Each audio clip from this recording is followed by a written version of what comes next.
हाय दोस्तों, मैं श्रवण इकोनॉमिक्स की क्लास में आप सभी का स्वागत करता हूं।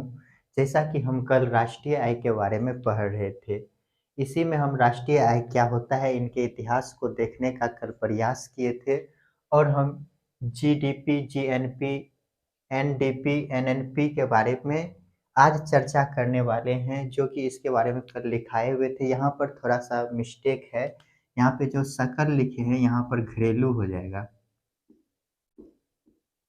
घरेलू उत्पाद। तो आज हम इन सब के बारे में जानने का प्रयास करेंगे। ये जीडीपी क्या होता है, जीएनपी क्या होता है, एनडीपी क्या होता है, एनएनपी क्या होता है। तो चलिए दोस्तों, आज हम अपना क्लास को शुरू करते हैं।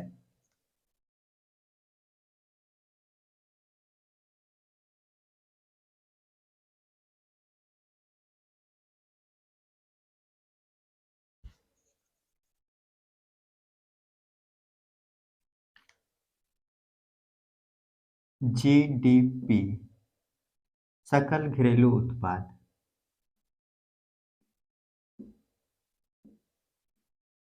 घरेलू उत्पाद, ये सकल घरेलू उत्पाद क्या होता है?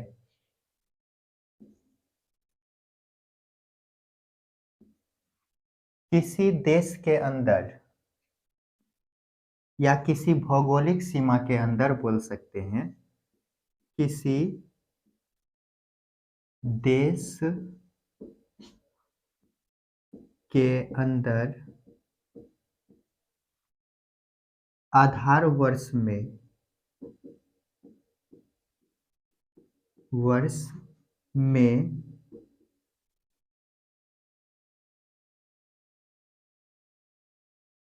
जितने भी वस्तु एवं सेवाओं का उत्पादन किया जाता है,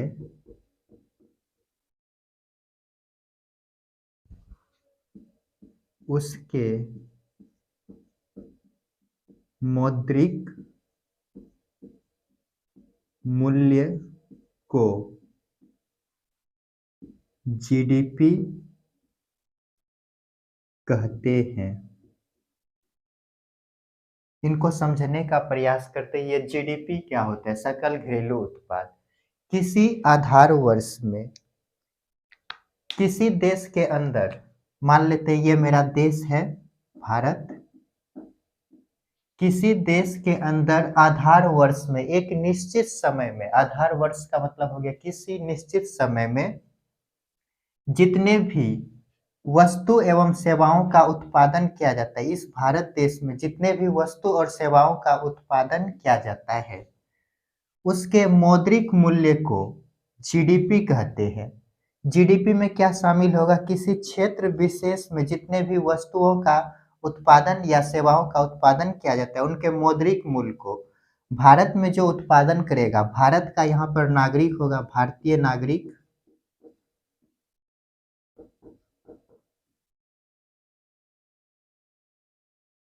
भारतीय नागरिक और भारत में जो है विदेशों से भी आए हुए कुछ नागरिक होंगे जो कि उत्पादन कर रहे होंगे, तो विदेशी नागरिक, भारतीय भूमि पर विदेशी नागरिक, विदेशी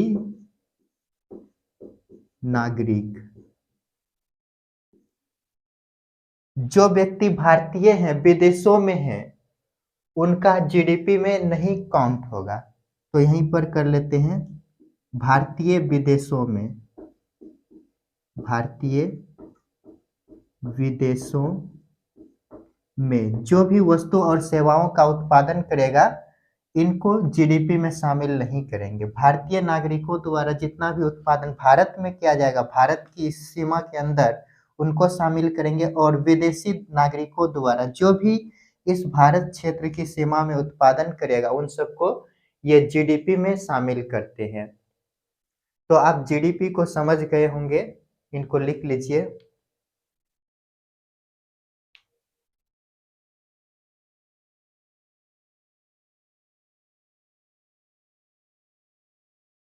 चलिए दोस्तों आगे बढ़ते हैं।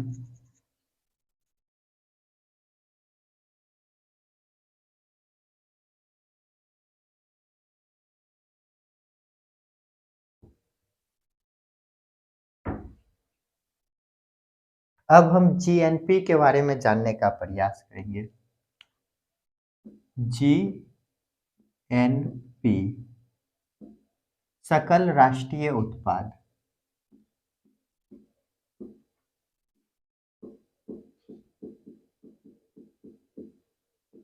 राष्ट्रीय उत्पाद, ये सकल राष्ट्रीय उत्पाद क्या होता है? तो किसी निश्चित समय में, किसी निश्चित समय या अवधि में, निश्चित समय में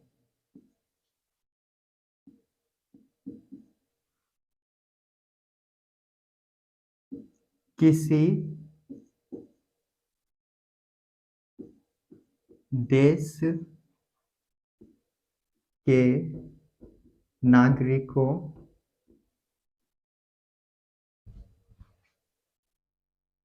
द्वारा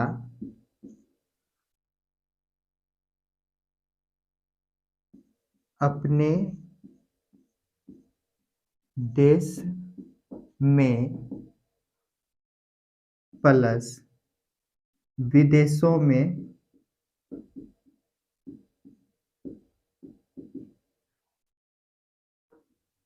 जो भी वस्तु एवं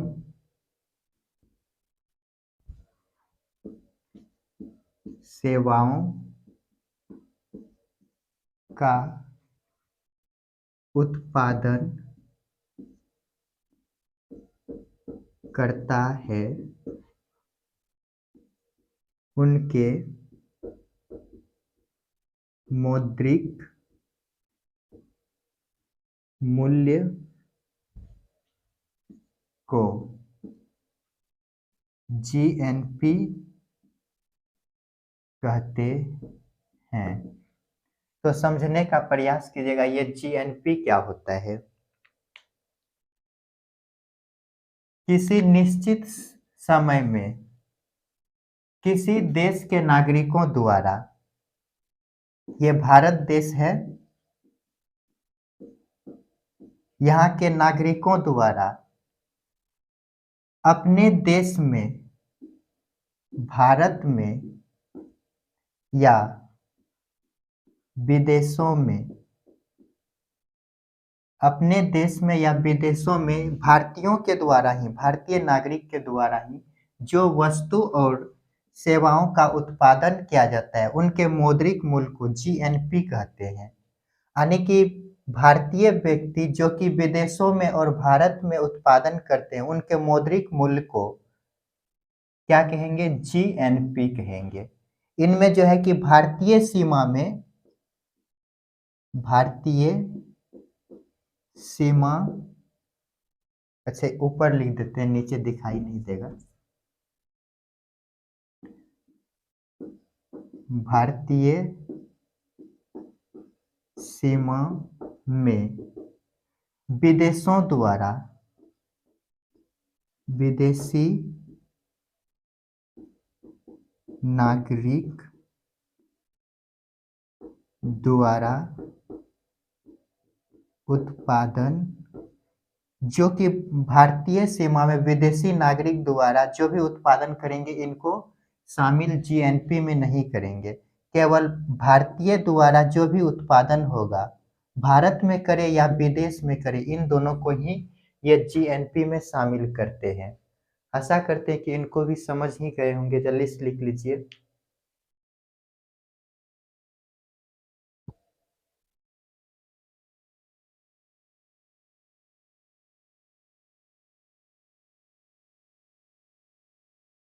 चलिए इसको मिटाते हैं।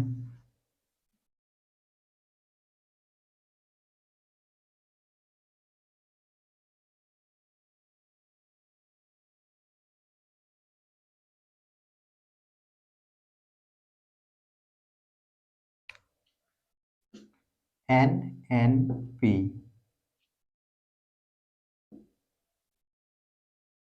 शुद्ध राष्ट्रीय उत्पाद, शुद्ध राष्ट्रीय उत्पाद, ये क्या होता है? अभी जो हम पढ़े जीएनपी, जीएनपी, ये जीएनपी जो होता है, इनमें जब हम मूल्यह्रास को घटा देते हैं, मूल्यह्रास को जब हम घटा देते हैं तो हमको जीएनपी प्राप्त, एनएनपी प्राप्त हो जाता है, एनएनपी। तो एनएनपी क्या होता है? जब जीएनपी में मूल्यह्रास को घटा देते हैं तो हमें एनएनपी प्राप्त हो जाता है। एक और है एनडीपी,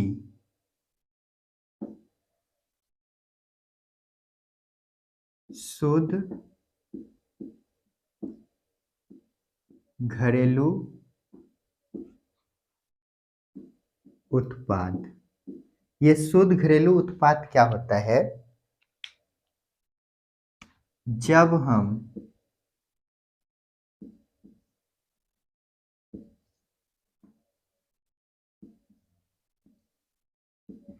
हम क्या करते हैं, जीडीपी में मूल्यह्रास को घटा देते हैं,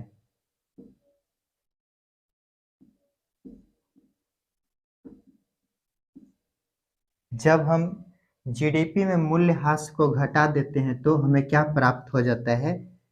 एनडीपी, शुद्ध घरेलू उत्पाद। तो हम आज जीडीपी, जीएनपी, एनएनपी और एनडीपी पर चर्चा किए।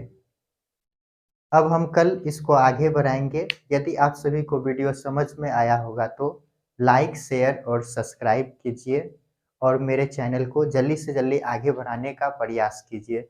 और भी मैं आपके लिए बीपीएससी से रिलेटेड वीडियो को लाता रहूं। धन्यवाद।